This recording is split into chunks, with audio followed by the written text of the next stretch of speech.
Beaucoup de personnes se plaignent de la désorganisation, du désordre qu'ils ont dans leur propre vie. Ils n'arrivent pas à gérer leur vie, leur temps, leur emploi du temps, organiser leur vie, évoluer professionnellement, tant au niveau de leur évolution. Quand je parle d'évolution, c'est concernant notre relation avec cette vie d'ici-bas, mais aussi au niveau de leur relation avec leur Seigneur Tabaraka wa Ta'ala. Aucun programme scientifique, religieux, spirituel, organisé, ordonné, discipliné. Donc beaucoup se posent la question, et c'est une bonne question, et on doit toutes et tous se poser cette question: comment s'organiser?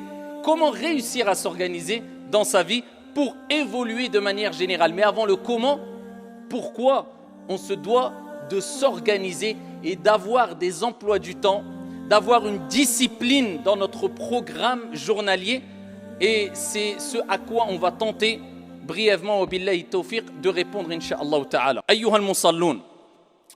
La première des choses à savoir, c'est que, alors je peux vous donner une image ou une métaphore avec des exemples contemporains. Mets-toi dans la tête que la vie d'ici-bas, c'est comme un ring. Toi, c'est toi, tu es dans le ring. Le temps, c'est ton adversaire. Et il est avec toi dans le ring, ou sur le ring. Si tu baisses la garde, eh bien tu prendras des coups. Et tu peux prendre même un KO. Mais le plus grave, c'est de ne pas reprendre conscience avant que le match termine. Et combien reprennent conscience alors que le match est déjà terminé? Al-Maut. Ayyuha al-Mubarakoun, le prophète sallallahu alayhi wa sallam nous a tellement montré l'importance du temps qu'il l'a répété dans plusieurs hadiths, récits prophétiques authentiques. Et parmi ces hadiths que nous connaissons toutes et tous, et il s'impose ici que nous répétions ce hadith-là, car le rappel profite aux croyants, le hadith où le prophète alayhi salatu wa sallam a dit « Ni'matan marbounun fihima kathirun minan nas » alors que nous savons très bien que Dieu nous a comblé d'énormes bienfaits, jusqu'à ce que Dieu a dit « Si vous essayez de compter les bienfaits de Dieu, vous ne pourriez les dénombrer. » Mais là, le prophète met l'accent sur deux bienfaits particuliers, pour nous montrer que ces deux bienfaits, eh bien, ont une grande particularité, une grande importance. Deux bienfaits dont beaucoup de gens, traduction approximative du sens, se font duper, n'y prêtent pas attention. Deux grands bienfaits, immenses bienfaits, as-sihha wal-farar. As-siha, la bonne santé, et al-farar, le temps libre. Et la ya'rifu qadra ni'ma illa man faqadaha, comme vous le savez toutes et tous. Nul ne connaîtra vraiment la valeur d'une chose, d'un bienfait, que quand il le perdra. On a la santé, on ne prête pas attention. Quand on perd la santé, on dit Ya Rab, redonne-moi la santé, c'est ce qui est le plus important. Si tu n'as pas la santé, tu n'as rien. Tu as beau avoir des millions, des milliards, comment tu vas profiter? Tu es cloué dans ton lit. Si tu n'as pas la santé, tu as beau avoir des proches de la famille, eh bien à un moment ils se sépareront de toi, car ils ne vont pas dormir avec toi dans ton lit sur ton lit d'hôpital. Ils ne resteront pas avec toi 24 heures sur 24. Tu ne pourras pas vraiment profiter pleinement de ta famille, etc. Ni'matan, deux grands bienfaits. As-siha, la santé. Wal farar. C'est quoi le farar? Eh bien, c'est ce qu'on a toutes et tous quelque part dans la journée. Il y a des moments de vide. C'est le temps libre. Eh bien, le prophète nous dit que le temps libre, beaucoup de gens, eh bien, ne prêtent pas attention, ils se font duper, ils se font avoir. Ils ne prennent pas, comme il se doit, à sa juste valeur, ce bienfait. Ils ne réagissent pas face à ce bienfait comme il se devrait, ou comme ils devraient réagir normalement, s'ils avaient vraiment compris la valeur de ce bienfait qui est le temps libre. Et quelquefois, on est là à dire, il faut que je tue le temps. Il faut que je tue le temps. Et on a tendance à dire cela aussi pendant malheureusement, pendant Ramadan. Ah, il faut que je trouve quelque chose pour tuer le temps, pour que la journée passe vite. Mais tu as oublié que c'est le temps qui va te tuer. Tu vas rien tuer. Tu vas tuer quoi, le temps? Toi, tu vas partir, le temps va continuer. Combien sont morts avant nous? Est-ce que le temps s'est arrêté? Billahi alaykoum, tu vas tuer quoi, toi? Toi, tu vas te faire tuer par le temps. Mais amma, toi, tu ne tueras rien du tout. Et tu es en train de te détruire toi-même. C'est pour ça que Al-Hassan al-Basri, rahimahullah ta'ala, il disait « Yabna Adam, innama anta ayyam. إذا ذهب يوم ذهب بعضك. Ô fils d'Adam, tu n'es que des jours. Dis-toi, tu n'es que des jours. Lorsque un jour passe, c'est une partie de toi qui est passée, qui est partie, qui a disparu. C'est toi qui es en train de disparaître. Chaque jour, tu disparais. Il y a une partie de toi qui disparaît, que tu le veuilles ou non, car on se rapproche toutes et tous de projets magnifiques et on se doit d'avoir des projets dans la vie d'ici-bas et de ne pas s'arrêter à penser qu'à la mort et à ne plus vivre abadan. Mais ça, c'est des probabilités. Mais la certitude, c'est qu'on se rapproche toutes et tous de quoi? Al-Maut, la mort, qu'on le veuille ou non. Qu'on le veuille ou non, tu ne veux pas en parler, que tu le veuilles ou non, on se rapproche toutes et tous de quoi? Al-Maut, la mort.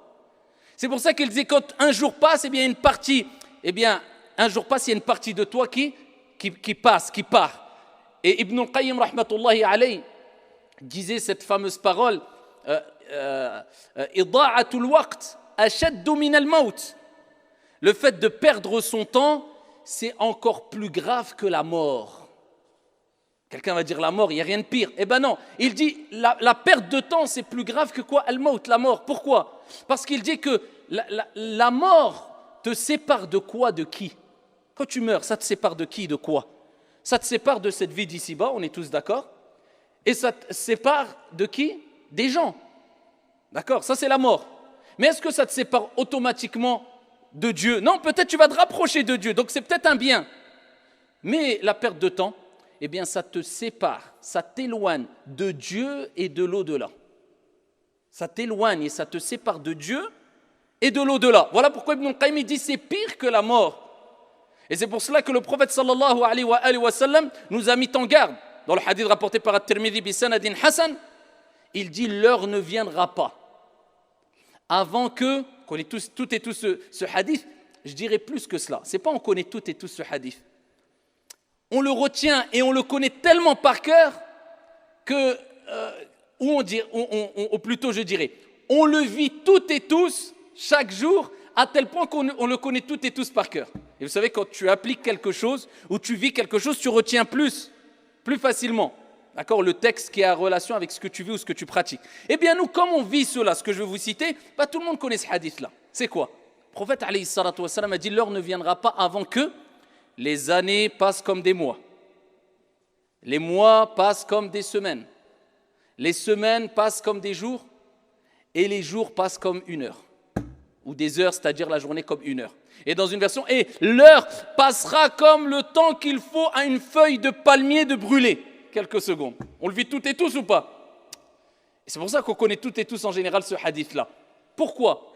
Al-Qadi Iyad, l'imam al-Nawawi, Ibn Hajar al-Asqalani, et d'autres parmi les gens de science, lorsqu'ils ont expliqué ils ont expliqué ce hadith-là, ils ont donné la raison. Et eux, ils ont dit, c'est pourquoi le temps passera aussi vite? Parce qu'il n'y aura plus de baraka, de bénédiction, ou très peu.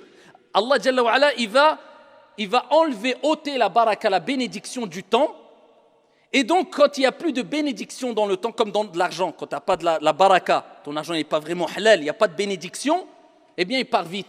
Quand il y a de la baraka, de la bénédiction, eh bien, tu fais de grands projets avec ton argent. Pareil pour la santé, s'il n'y a pas de bénédiction dans ta santé, dans tes enfants, dans ta vie, etc., dans ton commerce, donc ça ne perdure pas. Eh bien, le temps, il y aura un manque de bénédiction, donc le temps perdurera, il passera très vite. Et c'est quand que Dieu enlève la bénédiction? Eh bien, c'est quand le mal se répand. C'est quand le mal, al-fasad. Et regardez aujourd'hui, dans l'époque dans laquelle on vit, la méchanceté s'est répandue, le mal s'est répandu, le meurtre s'est répandu. Regardez le mal qu'on vit aujourd'hui. Et grâce aux réseaux sociaux, on peut voir tout le mal qui s'est répandu et qui se répand chaque jour dans le monde entier. L'oppression, la pauvreté, des choses catastrophiques qui nous alarment, qui nous attristent, sauf celui qui a un cœur dur.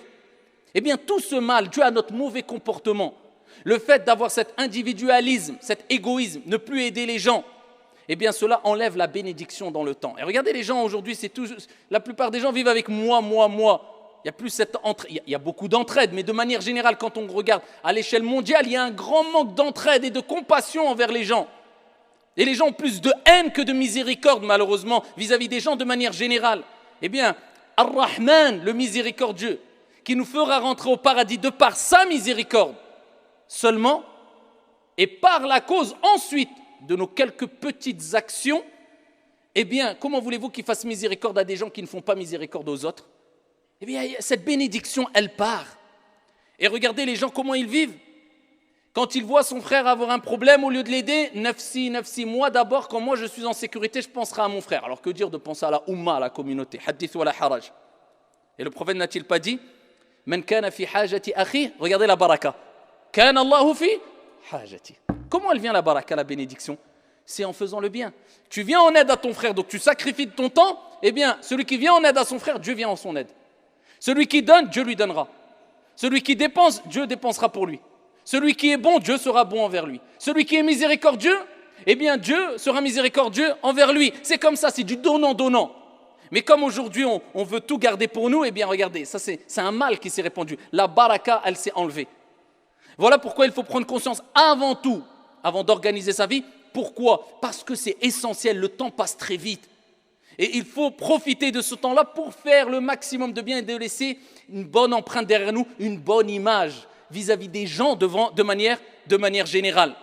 Et organiser sa vie passe par quoi? Par des priorités. Et quelles sont ces priorités?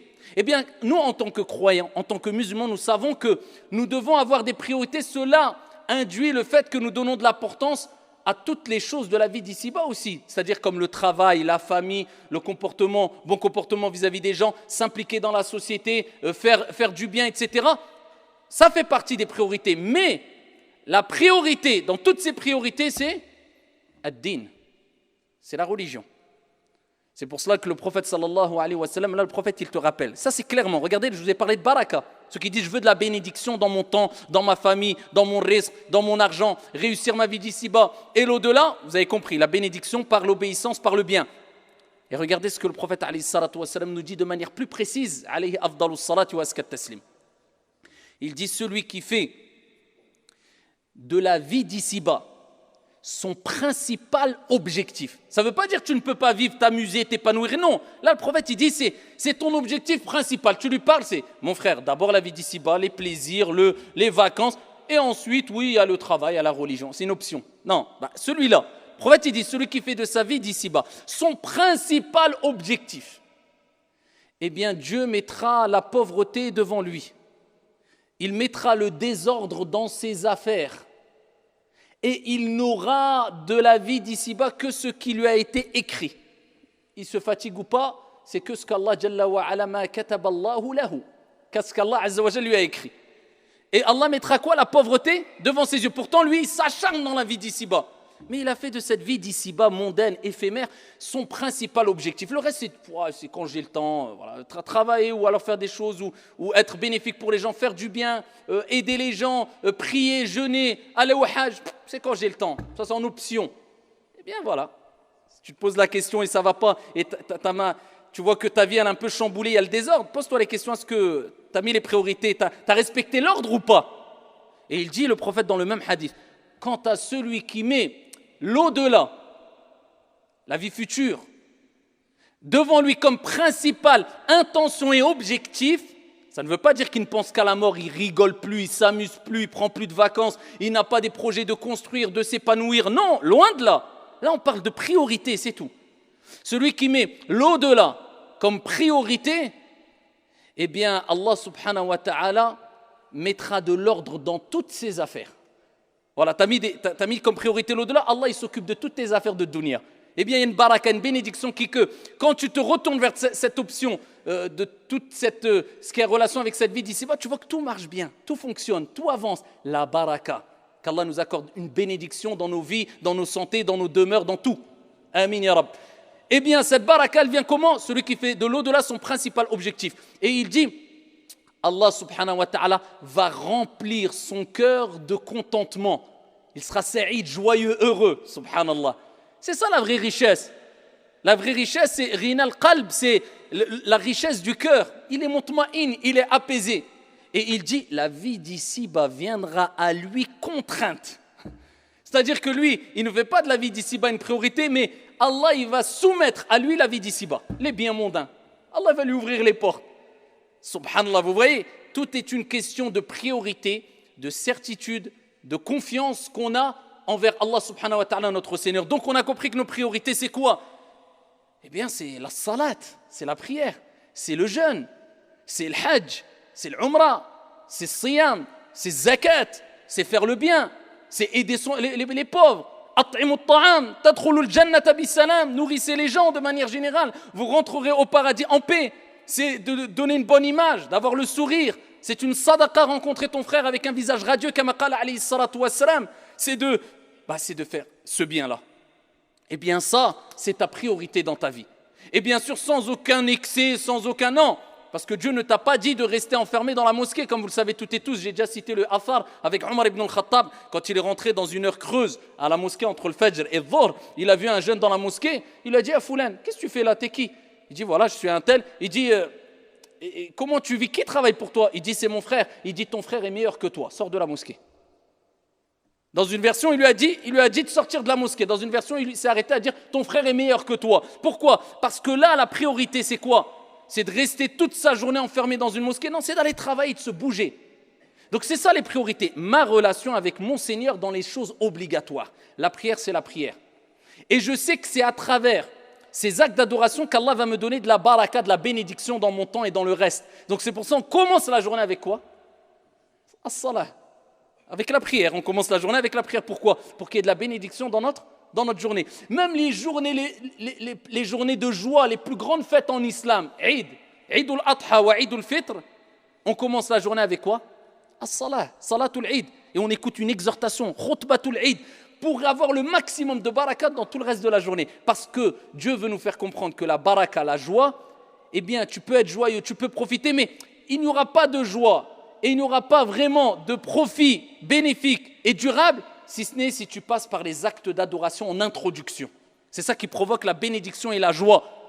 Et ça, c'est quelque chose d'essentiel. Et ensuite, bien sûr, en deuxième plan, Aïcha radiyallahu anha wa ardaha, elle a dit quoi? Le prophète sallallahu alayhi wa sallam, il aidait ses épouses dans les tâches ménagères. Nabi, Rasoul, prophète envoyé. Elle dit, le prophète, ceux qui disent, oui, mais l'islam, la femme, il a...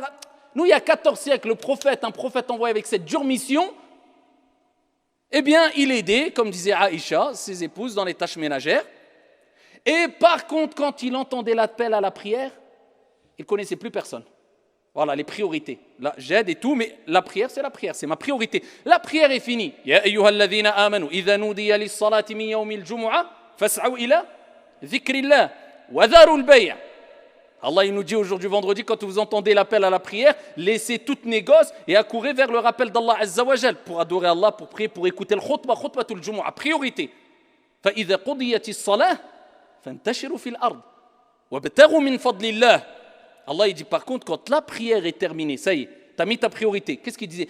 Répandez-vous dans la terre, allez chercher votre subsistance, travaillez.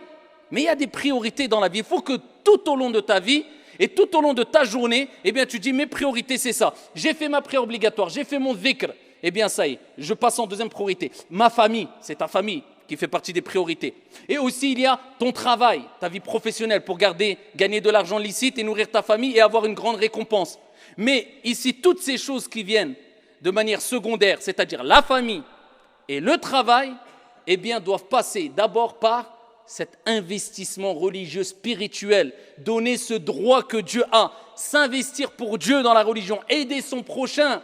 Khayrun nas anfa'uhum linnas. Les meilleurs des gens, ce sont celles et ceux qui sont les plus profitables, les meilleurs pour les gens. C'est pour ça que les compagnons, quand on lit leur récit, leur biographie, on voit qu'ils avaient sacrifié énorme. Pour qui? Eh bien pour nous, pour qu'en 2019, on soit là dans une mosquée avec des beaux tapis, une belle mosquée, dans le confort, en écoutant la parole d'Allah et du prophète alayhi salatu wassalam. Nous, il nous a été demandé de sacrifier quoi?